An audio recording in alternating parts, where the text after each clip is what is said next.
Be smart, dummy, dummy, be smart. He said that fool, you weren't cool. He took a book to your school. Be smart, dummy, dummy, be smart. Don't get shocked if you get mocked. It's what you find when you use your mind. Don't you sweat it, look 'em in the eye. Don't regret it, hold your head high. Be smart, dummy, dummy, be smart. Try to show some tenderness, even when they're playing chess. You think it's dumb to be smart? But that's the way you make art, so be smart, dummy, dummy, be smart. Use your... Hi, I'm James Eden. I live in the divided states of the United States, the divided states of America. I want to know how we can become united again. And unity does not mean uniformity. We don't have to dress alike, think alike, act alike. But we don't listen to each other as much as we used to, it seems to me. And we're always trying to change other people's minds. And we're not taught how to change our own. So this show is dedicated to bringing a guest on to change my mind about something. And we'll see how it goes. And today's show is about recovery. You know, when addiction is all over the United States, affecting countless families, and it's hard to think of families that haven't been affected one way or another. And so I brought a guest on today to help me talk about allow him to talk about how he got into recovery, what he's doing now, that sort of thing, and kind of like play off of my experiences with his, because my feeling is the gay community taught me that. I don't out anyone else, but I'm out. So that I'm an addict. You can see the book over my shoulder, Freedom, that I wrote about my story. And, I'm going to bring somebody on, but he's going to preserve his anonymity. And his name is Mark. And Mark, I'm going to bring you on stage now. Mark, you're on the air with me. And I hope that I just want to tell you that I'm really happy that you took the time to talk to me about your experiences. And can you hear me, Mark? James, I can totally hear you, and I'm very happy to be here for you today and for your audience. Yes, thank you, Mark. And so, what was the driving force that made you decide I need to get into recovery?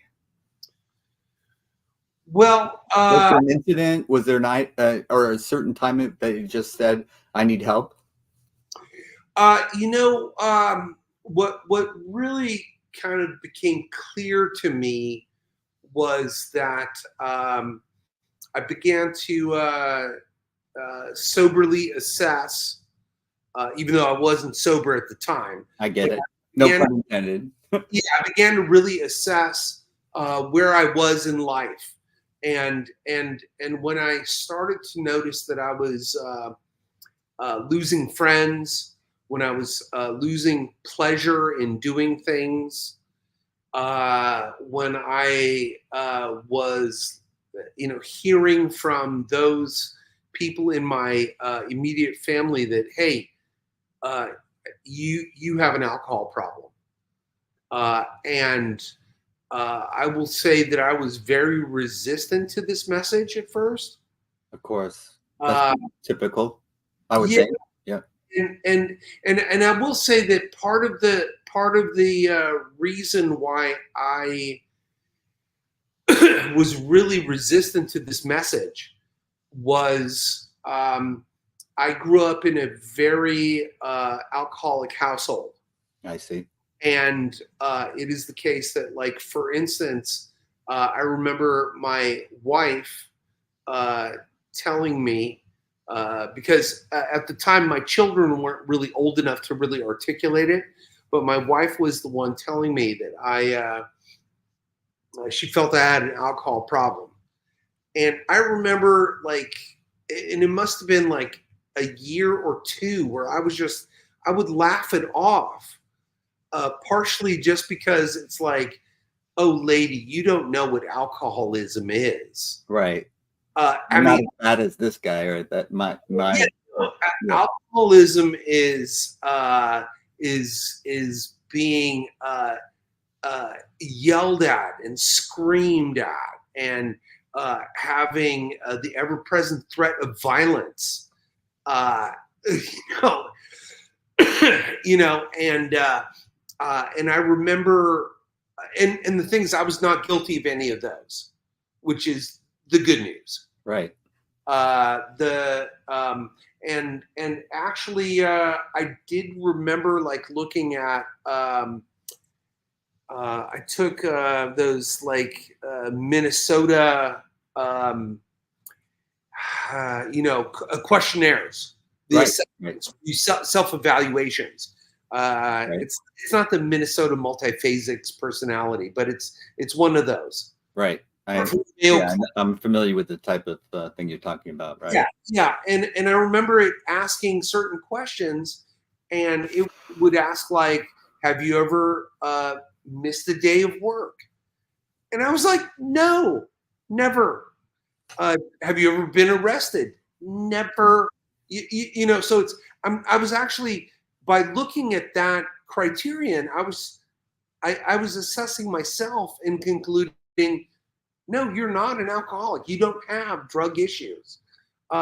Whereas now, as I look back, I think that maybe those questions allowed me to not look at other aspects of my life where I probably should have checked yes. Those are like the real obvious ones. Right. And I didn't qualify on those like major categories, like being arrested, DUIs, that sort of thing. And for the record, I did. Since then, I have missed work and I have been arrested. So I was able to check those on my way to seeking recovery. Yeah, it's interesting that you bring that up because, I haven't done that. And we always say when someone says that, you haven't done that yet, because, those are the consequences that follow, but they don't necessarily have to occur before you can identify as an alcoholic or an addict of some sort. But it's very difficult if you don't check those boxes. How are you going to believe someone else telling you have a problem? And I can totally get in one that we don't want to hear it, for one. So there is a natural resistance to being told that. And two, you're not checking the boxes. But then as you go along and you start to go, oh gosh, and now I checked that box. Wow, now I'm checking that box too. Then that's the part where it started to sink in, and maybe I do have a problem with alcohol. Am I hearing that correctly? You're reading it very well. And keep in mind, before I got my DUI, I was already had accepted the fact that I was an alcoholic. Okay. But it was really looking at the fact that, people don't necessarily want to hang out with me anymore. And whereas I never missed a day of work, my work relationships were getting a little cantankerous, shall we say. Yeah. And it took me a while to kind of see that. And in my own mind's eye, like I said earlier, I set up my own kind of criterion. Like I don't beat my kids. Right. So I don't threaten them. I don't threaten I'm not, because in my own personal life, my mother, and that's who we're really who is my main alcoholic in my life. She was, my household was very violent there for a while, and she sobered up. To be clear, and I was grateful she did, but it doesn't change the experience that you had. I was trying to see alcoholism through the eyes of a 12-year-old who is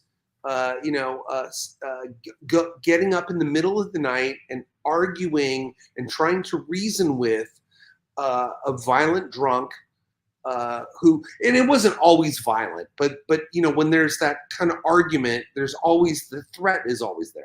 Right. So there was, and I never like, you know, like when I was drinking, and my here in my house, for instance, in this living room, which you see the poster right there. Right. You know, like when I was here, if I was to, you know, I might like, you know, like go to sleep. You know, and I was thinking like, this is not a problem. Yeah, you're not harming anyone else, Yeah, right? I'm literally, I mean, I wasn't like nurturing my children the way I should have. Right. Wasn't attending to the relationship with my wife the way I should have. Right. I wasn't putting energy into my neighbors in my community or friendships the way I should have. And they slowly began to kind of dissipate away. So you're talking to me, it sounds like you're talking about you may have been in denial, and then gradually your denial got chipped away, and then you accepted the fact that you have an alcohol problem. But what gets you to the point where I need help? I'm not clear yet on that. Help me understand that. Yeah. Well, and very, very correct. I was in a massive amount of denial, which oddly enough, I think I kind of inherited from my mother, who got a double dose from her father, my grandfather. You know, I mean, it's strange how coping skills or coping mechanisms can be handed down. If they are, that's how it definitely worked. And I definitely was in some denial, but at a certain point, you know, I did assess the reality of, wow, I really have kind of like painted myself into a corner where I'm just this kind of alone, isolated kind of type. Gotcha. Right. And I do want to say, God, this is it's almost embarrassing to say, but my I do happen to have a condominium in San Francisco. I live, you know, in Menlo Park, but I have a condominium there. And I remember at one point, like my wife, who was aware that I was incredibly unhappy here, and she literally kind of suggested, like, hey, listen, why don't you live there during the week and come back on the weekends? You know, this way I could get my city life, and maybe that would reinvigorate me. Maybe it was not really so much alcoholism, but depression. And honestly, very difficult to distinguish sometimes. Yeah. Yeah, no, and keep in mind the two play on one another. Of course.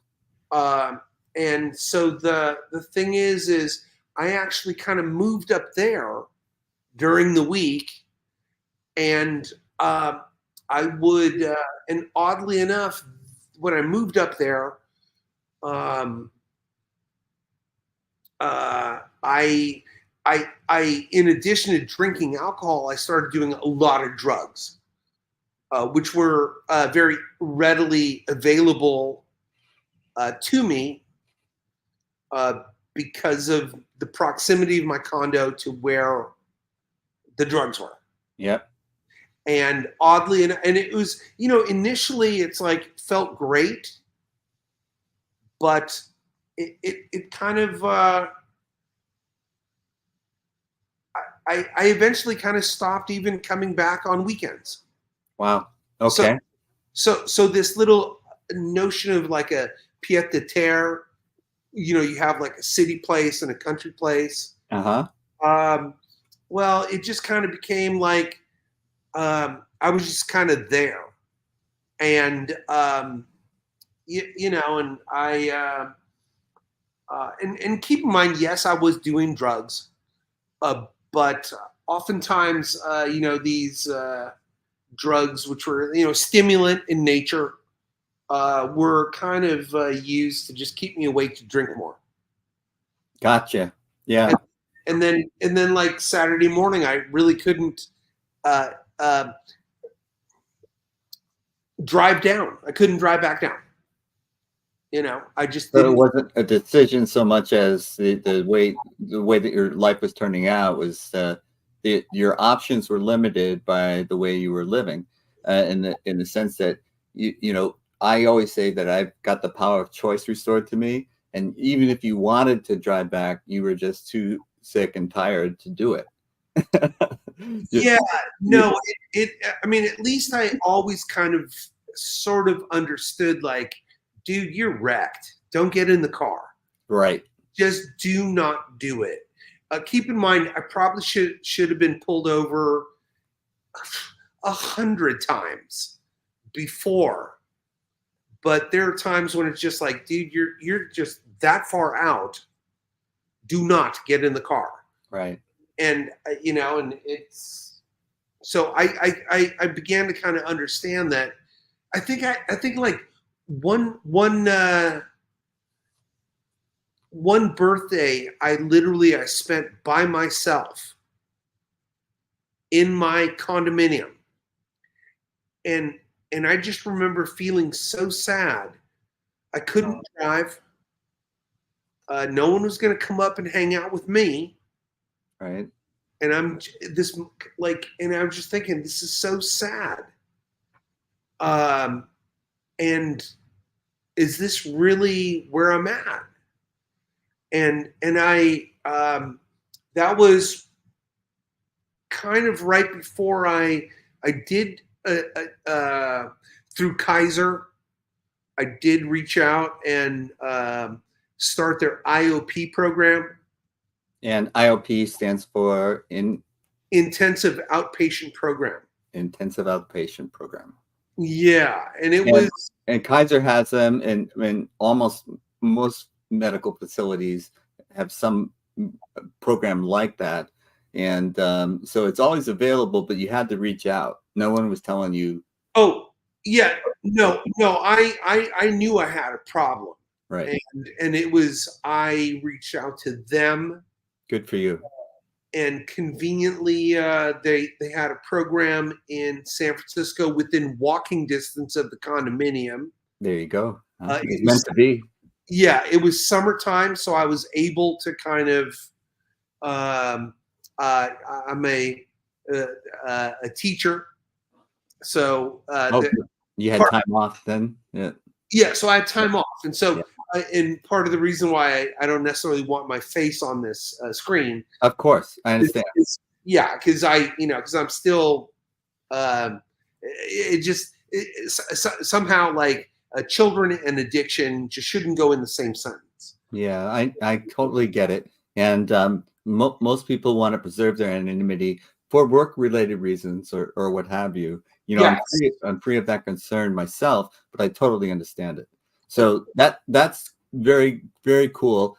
So you basically were in walking distance of this IOP, and you took advantage of it. One, you reached out for it, and secondly, you took advantage of it. And then, did that help you? Did that make you turn a corner? How was that experience? Let me say that it initially was pretty good. But I will say that I have a problem following rules. I do not like being given rules. And oddly enough, when I was at Kaiser IOP, and I didn't understand this, but you know, there was this kind of if you slipped. If you relapsed, you had to then you were pushed back in their recovery program. You weren't literally allowed to attend some IOP classes. And I totally didn't understand that. And what happened was I did relapse. So I did come clean.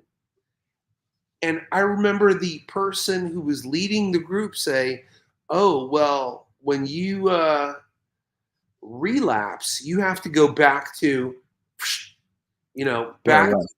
back to the beginning where you are, and it's just kind of like, and they kind of like assured me, well, you can stay around today, but going forward, you cannot attend these other relapse relapse classes or etc. So it was like, it's like, and at the time I had like 20 days clean.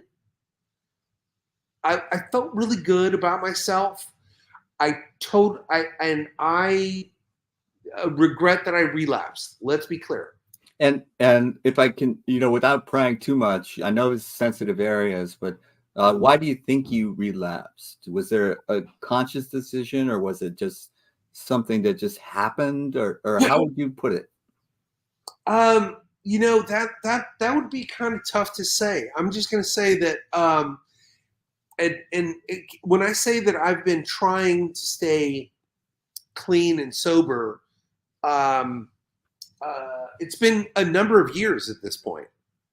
I mean, I've relapsed like 13, 14 times. To be clear, and it's sometimes it's almost just like a reflex action.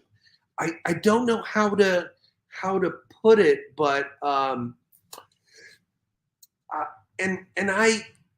Did you find yourself in the wrong environment, or did you put yourself in the environment that was wrong for you? I was okay. Here's the deal: is I was the first time that we're talking about right now, the Kaiser experience Right. at I remember I was walking home, and literally there's a place where I could either turn left, go to the condo, or I could go straight ahead to where my drug dealer is. Right. And I was just feeling really good. Wow. And yeah. I just kind of thought, geez, what, and I, What more could it do? I feel so good. Yeah, I don't know. It's like, well, it's like this. It's like, I feel good. I want to feel better.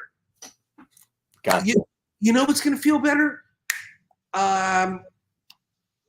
Surprise. It's going to be, and I'm going to just say it like it is, crack. Okay? So it was going to feel better. It just was going to feel better. I feel good, but I know I can feel better. Yeah, exactly. I totally relate to that. And, unfortunately for me, I kind of like, I kind of did it as, it was almost like a one-off. And I kind of thought I was going back to rehab in the morning. I went to rehab, IOP in the morning. I literally walked in, I announced, I came clean. And I heard that message of like, no, you're going right back to the very beginning. So now you feel like a failure? I'm putting words in your mouth, but that's how I would feel. To say it was one, I felt like a failure, but it was partially also the way that it was delivered to me by the bureaucrat. And that's unfair to the counselor. But it's kind of like, this rule dictates that you go back to the beginning, and this apparently this wasn't very clear to me, because I kind of thought, okay, well, wait, I come clean, I'm honest, I continue on my path. Right. But it's and this is one of my problems with AA. Is that, if you relapse, Alcoholics Anonymous, AA. Alcoholics Anonymous, it's like the tradition is you reset your clock. You go back to the beginning. It's not like, in the past 5 years, the percentage of days you've been clean, is, whatever, 95%. What it is, oh, no, you go back to day one. And it's this kind of this, it's kind of rigidity of thinking, which sometimes I balk at. It's understandable. And, I would say that, all those days of sobriety, they count. Whether or not they reset the clock on you, I think that those days of sobriety still help you going forward. And the resetting of the counter or whatever the rule is, that I don't know how to say this, it doesn't really tell the story, the whole story, because all those days that you put in, they were meaningful too. See, yeah, and it's like it's a very the exercise of resetting the clock. It's almost it dismisses everything that you have done up to that point, and it's for the. I felt it was very self-defeating. It kind of seemed a little kind of cruel, frankly. It just kind of like, what the fuck? Seriously? Yeah. This is, and keep in mind, not everybody in AA feels that, but because some people. But you did, and it's valid to feel that way because you felt that way. Yeah, we had, I had in my home group, the woman who is the secretary, we had two secretaries, a male and a female. And the woman who was the secretary, she slipped, she came clean, and she asked, "Are you okay with me continuing as secretary?" She wanted to ask everybody in the group. And I was happy with my home group that everybody said yes. And part of the logic was, and it's an AA group, let's be clear. Right. But the logic that was used was, if you consider the number of days you were sober over the past 2 years, you can consider yourself 99.99% recovered. Just that, and she was very earnest. She was honest, and I will say I was proud to be part of that group at that time. I'm still part of that group. But it's not like every group or every person in AA looks at it that way. Right. You're describing what I think of as a group conscience, and your group's conscience said, "Yeah, please continue on. We value you," and that was the message your group sent. Absolutely. Yeah. No. And she was asking for that, and we, because she was in a position of leadership and of authority. And she was like, "Hey, my actions call into question my ability to be a leader. Do you still have faith in me?" Right. And I'm glad that everybody, like I said wholeheartedly, I have nothing but faith in you. And I'm happy that I did that. Right. Because I think we were talking earlier, like I recently changed AA sponsors. And keep in mind, my first sponsor is a great guy. Right. A great guy. I love him to death. And I will say this right here. The reason why I'll tell you why I like him and then why I had problems. Okay. But I liked him because I think he saw very early on in my recovery process that I had issues with people being in charge of me. or with authority. I have problems with authority Yeah, figures. yeah. I really do. The only one. Yeah. And oh, by the way, I forgot to ask right here is I don't know, is it permissible to swear on this show? You probably I would prefer not but it's like if you got to do it, do it. No, because here's the thing is I oftentimes and keep in mind, I'm sure your audience has already figured out that I have a case of ADD. Okay, but the thing is right here is my original sponsor could see early on that I have a problem with authority. And because, my first reaction is, you try to tell me to do something.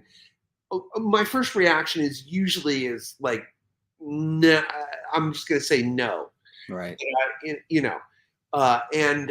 So he understood that.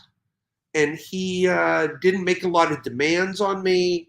He was always there for me, encouraged me.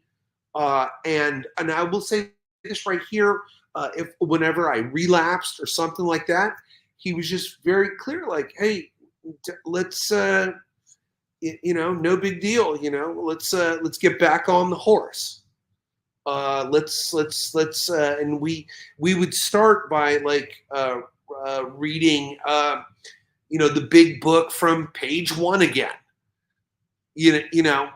so and he's very patient, but that's just the way he was taught. And right. That's how he did it. Right.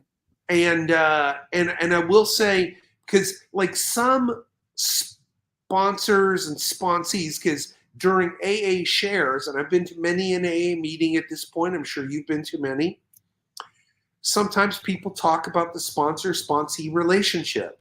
Right. And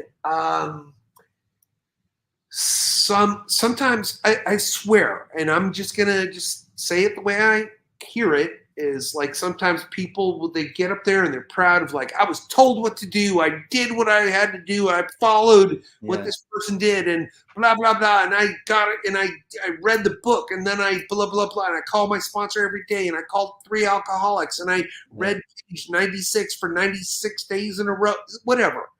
They come up with this kind of stuff. And I'm thinking, that's really not for me. Because I'm not, when I hear that, I think I'm not a Labrador. I'm a human being. It's just, I don't want to be told what to do, essentially. And my first sponsor. I love Labradors, by the way. Huh? You're a fan of Labradors? Yeah. Well, that's great. As long as they do need direction. That's for sure. No, that's great for them. That's great for them. And you could be happy for them that worked for them. But it doesn't. What works for them doesn't necessarily work for you. So you're on a journey to find what works for you. Yes, exactly. And you know what? And I do not begrudge anybody who found sobriety by being a Labrador. Okay, if that's your approach and that works for you, God love you. More power to you. Absolutely. More power to you. You know what? I'm actually happy that it works for you. Yes. What I do know is it doesn't work for me. It just and I'm not saying like what, I'm like a cat or something like that, or a different breed of dog. No, I know what you're saying. It's very true. You're just, you've got to be willing to listen and willing to take suggestions. Yeah. You have to find what resonates internally with you, because that's your truth. And if it doesn't resonate within me, then I'm saying, this isn't going to work, But you also have to give yourself time to let the toxins get out of your system, let your decision making improve a little bit, and the questions that I had when I was first trying to get started, and I had the same kind of reactions to authority. I don't think we're alone in that, but I also knew right away that certain things that they were saying just weren't going to work for me. And I had to find my own way. And that finding of my own way, that's really what I want to talk to you about, Mark. How did you get from, okay, I'm relapsing and I'm having trouble with this sponsor. How did you get the courage to say, well, this guy, as great as he is, and he's doing it the way he was taught, and this isn't going to work for me. I've got to figure out something else. And that, I think, is a remarkable decision on your part, to know that what this isn't working. And maybe it's me, but maybe it's just that I need something else. And how did you go about finding that something else? Did you think it was even out there? Or did you give into a sense of hopelessness? Oh, if this great guy can't do it for me, I might as well throw my hands up. Because I do hear that some people do that. And it's so sad, because there are other options out there.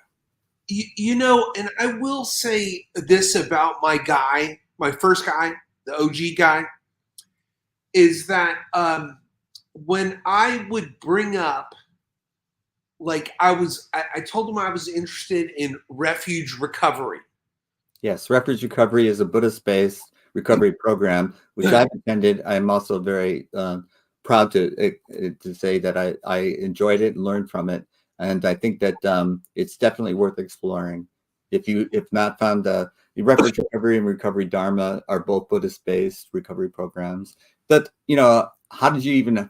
I didn't know it existed until somebody told me about it. Actually, I will say this right here is the one benefit of my Kaiser IOP program. Was they because they mandated that you do outside groups, right? And they gave you a full list of like, for instance, shout out to Kaiser. Yeah, no, and it was like, so they there was refuge recovery, there was smart recovery, which is kind of like a cognitive behavioral therapy approach, not a Buddhist approach. Right. There was also an atheist group called Life Ring, which I never attended, although I'm an atheist. I've heard of that. I have not attended either. Yeah, and by the way, the reason, I gotta check that out. I'm going to say that the reason why I don't, why I'm probably not doing refuge recovery right this second, partially is just the fact that there are no in-person meetings here on the peninsula, which is where you and I both live. My trouble too. Yeah, there's. And I have no problem going to AA and to Refuge at the same time, either, or simultaneously. Also, the only like smart recovery that meets the closest one is like in Santa Clara. It's like, and it starts like at 7:30. Right. Whereas like AA. Let's be clear. There's one every hour of every day. Yeah. You could always find a meeting. You can find. Shout out to AA for that. You could always find a meeting. No. And I applaud AA for that. And you can find fellowship. You can find people. Well, that you just struck a nerve with me, is because rather than the literature so much, it was the fellowship, it was the companionship, it was the kinship that I felt in this community of people. And I don't think that you and I think you will agree with me, it wasn't possible for me to do it alone. And I didn't think anyone else could help me. I didn't think anyone else could understand. And yet I found a community of people that did understand and could help me. And I listened to some of them say certain things, and it was like, wow, I had never thought of that. That's really helpful. So it wasn't so much the literature or the steps or whatever else. It was the community of people. And I think this is what I tell people. The most important thing is to find a community. And if it's in a church, a temple, a synagogue, I don't care. Find a community of people, of like-minded people that can help you and support you in your recovery, because it's work. It's hard. Getting sober, getting clean. That's hard work. There's no putting it. There's no easier, softer way of doing it. It's hard. And, you need support. You need companionship in order to make it. And that's the message that I try to deliver. And that is one of the strengths of AA. There were in-person meetings that you could go to. In Refuge Recovery, it was all, for me, it was all on Zoom. And that was the drawback at a certain point for me. And so I still attend. I did last Friday, for example, I did go to a Refuge Recovery meeting, and I could go to a Recovery Dharma meeting as well, but they were also only on Zoom. And if I want to see people, if I want to give a hug to somebody, I've got to do it in person. And Oh, and I will say this right here is like AA talks about, like, there's the meeting before the meeting, yes, and the meeting after the meeting, right. In other words, like, there's a group which meets in a park literally 3 blocks from my house. And they started up during COVID because nobody could be indoors, right? So it was, which, by the way, I relapsed, of course, during COVID. I had 19 months. But I, after like gaining like COVID 19 pounds, I was just depressed. 15 for me. Yeah. Okay. Well, good for you. But what happened was I didn't mean to one up you there. Yeah, no. It's all right. No, that's a lot of weight to gain, but I did. Recovery, sir. But so I go to this meeting in the park, which is just held outdoors by tradition at this point. Yeah, we can now be indoors, but it's you get there early. Even though I'm not like the best of friends with everybody there, at least, I do kind of like, there's a little chit chat before the meeting. Yeah. Then we start our regular routine. And you're happy to see them. They're happy to see you. It's helpful. It helps. Yeah. And this is one of those groups which, by the way, they end with the Lord's Prayer. Ooh. Which, as an atheist, I always chafe at it. Yeah. But you know what? I just don't say it. But I hold hands with 2 guys on either side of me, and I just kind of I do listen to it. I'm trying to embrace the spirit of accepting those that transgress against us, and not holding a resentment against people. Right. Okay. And so I like the message. But it's that whole, like, they start with whose father, know, and then everybody is our Father, whereas, of course, the thought coming through my mind is not mine, right. Right. But that's just my own issue. Mine too. But I understand. Yeah. But after the meeting, we kind of chit and chat with them. And I will say this right here is, for a long time there, 2 of those guys actually used to come back to my house here in this room where I sit with this poster. Yep. And we would, they would join. We had a Dungeons and Dragons group. Uh-huh. So, and it was, and so 3 of the people in the group of 6 were in AA in that same meeting on Sundays. Oh. The campaign ended, so we no longer are meeting right now. It's yeah. Well, it's a long story. I'm trying to get the group back together. Yeah. But it's but it was it's like when I was drinking, I wasn't playing Dungeons and Dragons. Right. I wasn't taking pleasure in gardening. I wasn't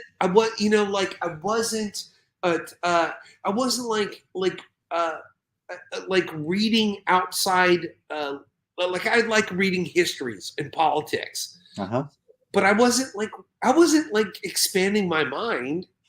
I was reading short little articles, which is something that, my attention span, which is short enough already, but I would read keep up on the headlines as opposed to really getting into in-depth thinking, stuff that I really enjoyed. Yeah, sure. I totally get that. So I think in like sobriety, it's one thing I have found is that I am able to not just find community in those AA groups or in, I still go to Kaiser IOP. I also, I do want to say, I really like, I go to Adult Children of Alcoholics. Okay. I go to, and I go to 3 groups per week there. I go to as many of those as I do AA, frankly. And I wanted to just say that I used to think adult children of alcoholics, well, if my parents weren't alcoholics, I didn't qualify, but it's the adult children of alcoholics and dysfunctional families. So you can go there even if your parents weren't drunks. Oh, 100%. And by the way, the like when you listen to people's shares, I know you and me, it's like, even if, like, when I hear about a person sharing and their parent was not an alcoholic but equally dysfunctional Right. as an alcoholic, I find commonality with that person. Oh, absolutely. That's Yeah. Oh no, and I will say this right here is, I want to give also a big shout. First of all, I love ACA. Me too. And because let me just say this right here. I'm going to just briefly say, I think ACA, you really peel back the onion on your life in that program.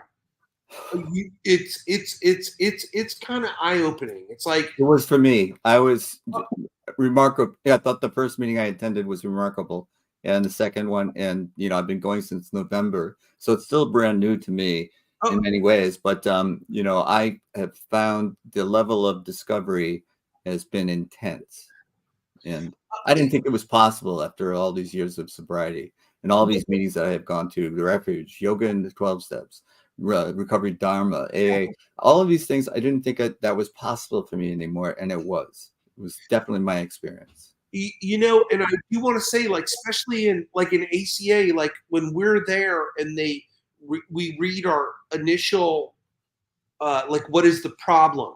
Right. It talks about how, like, memories will come back. Yes. And it's like, and it's like, and I remember, like, and I've like talked to my relatives about things like, hey, do you remember this?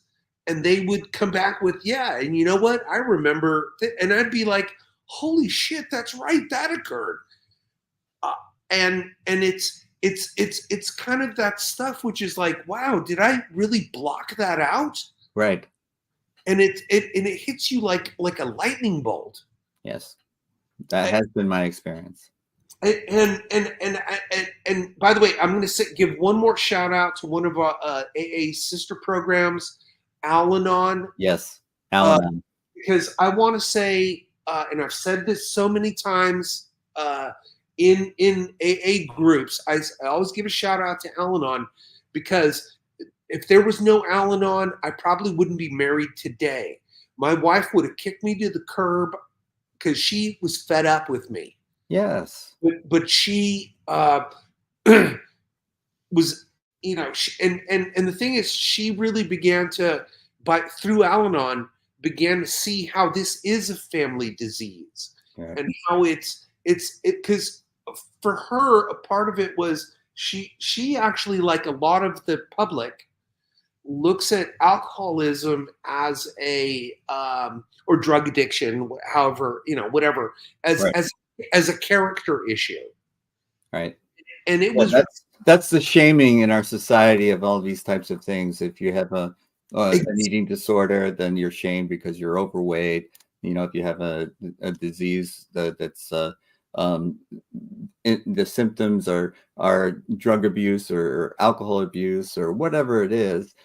These are what the ACA and other programs like Al-Anon are teaching us, is that these are diseases rather than choices that we make, and these types of things have root cause. And once we get to the root cause, then we start to make progress in healing ourselves.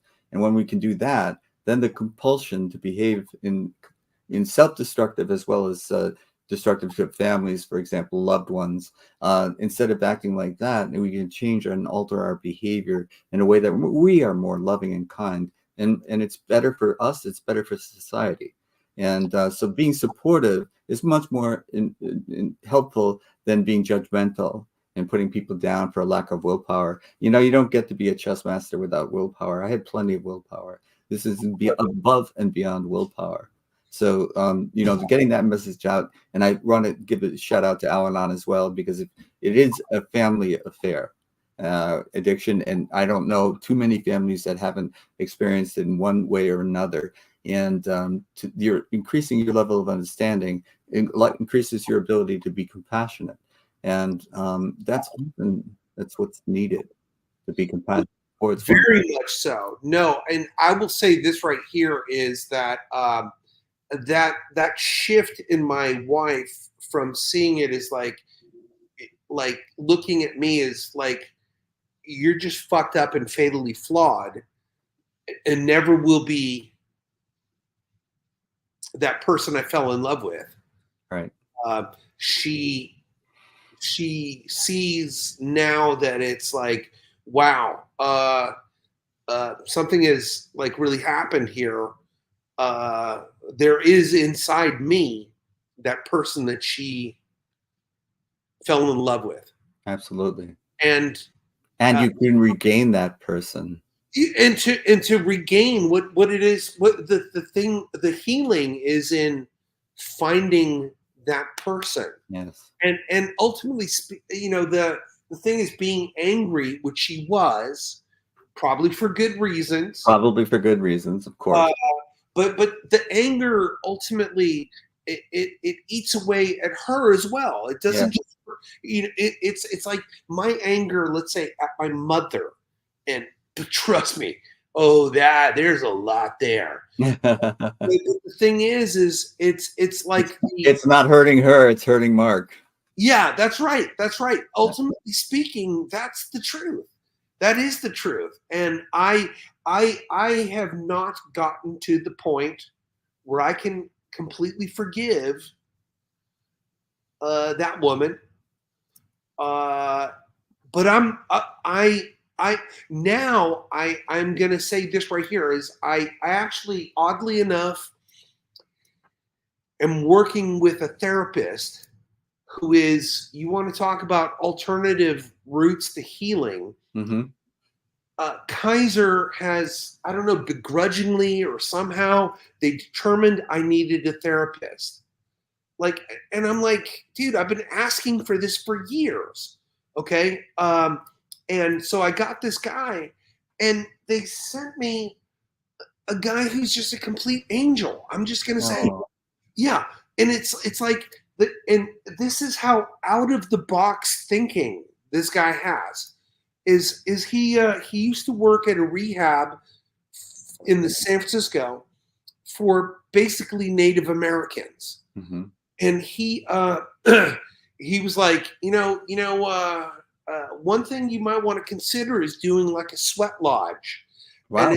And it's an experience. You're in this together. Yeah. We can do this together. I'm like, really? Kaiser is down for you doing it? And he's like, well, they're not really down for me doing it, but I think it would benefit you. Uh-huh. And so he's willing to do it. And he's like, here's one thing, because he diagnosed pretty quickly that I have some mommy issues, for instance. And so he wants to, we're going to build up my story. He's going to go through some hypnotherapy. Mm-hmm. And he will guide me through like a reading of a letter to her to get rid of this. And he said, and he's like, you could do this over the net, or we could do it in person, or we could do it. And my new AA guy, uh-huh. I'll get to him in one sec, but he was very quick. He was just like, Do it in person. Make sure he's with you. Make sure he's with you. Don't do that like all by yourself. Yeah. So I'm like, and I was, of course, there was no. I want to have this guy. We'll just call him Frank, with me, and then we would burn the letter together. Yeah, that could be powerful. Yeah, and I'm kind of like, I'm thinking, well, nothing else has necessarily worked. Yeah. And, give it a shot. What harm could it do? Yeah, I mean, it's like give it a shot, but also I really appreciate, like, the thing that I really like about this new therapist and my new AA guy. Okay, now I'm going to say the reason I left the old guy is because, frankly, because he just had a lot of things happening in his life. He just didn't have any time for me, and I don't begrudge him at all, because no, of course not. But you got to take care of yourself too. Yeah, because and let's be clear, the crap that he was going through is like some serious crap. No, so so it's not like I was like, hey buddy, give me more of your time, your limited time. It's like I was kind of like, well, okay, no wonder he's just really busy. Right. And so I don't begrudge him at all. In fact, Mark, speaking of time, I'm running out of it. Oh, so, shoot. Okay. Yeah, we could go on for a long time, I think, you and I, but I would like to wrap up our time together by talking about the idea of getting over your denial and getting to acceptance that you did have a problem, and taking the responsibility for yourself to seek help. And the various things that you tried, some of them worked, some of them didn't, and you keep trying. And you had relapses, but you picked yourself up, dusted yourself off, and kept walking. And so I want to congratulate you for doing that. And a lot of the issues that we struggle with are putting ourselves down. Our own internal critics are very difficult. So every relapse must have been a serious challenge for you and your self-esteem. And so being able to keep going, and that's the thing. You just put your next foot forward, keep walking your path. And I think if there's one thing that that I haven't asked you, or that you want to make sure that you say, now's your time to say it before we have to end the program. I want to say that, first of all, thank you so much for having me on the show, number one. Number two, I want to say that since relapse is so prominent in my recovery, and here's the thing is that, I always beat myself up more so than anybody. Like, if I ever went back to an AA meeting, there really is no judgment. Yeah, they're happy to see you. Like they and people they because so many of them have relapsed, and many people share about their relapses. But the thing is it is just like, in ACA we talk about that critical parent. Yes. Like you, in other words, that's your internal voice, which is beating yourself up, putting yourself down. Yeah, for me, it's like, man, when I relapse, and let's keep in mind, at this particular point, I've only got it, like 3 months since my last one, and I'm just saying this, right? Don't anybody hold your breath. Just because I don't know. I am dour, but the fact of the matter is this right here: the person I know that beats me up the most is me. And Mark, I'm going to give you a homework assignment, and that's to be compassionate towards yourself. You show compassion to others, show it to yourself, and silence that internal critic. Because that person your wife fell in love with, that person is still there. So I've got to wrap up now, Mark. Thank you so much for joining me. I'm going to take you backstage now and close the show. You did a great job. Thank you again. Bye. Hey, always a pleasure.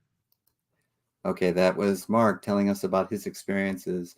But remember, you know, there's no change without change within, and it's inside ourselves where we begin. It's not our brains, it's not our hearts. It's deep inside where it starts. And remember, every week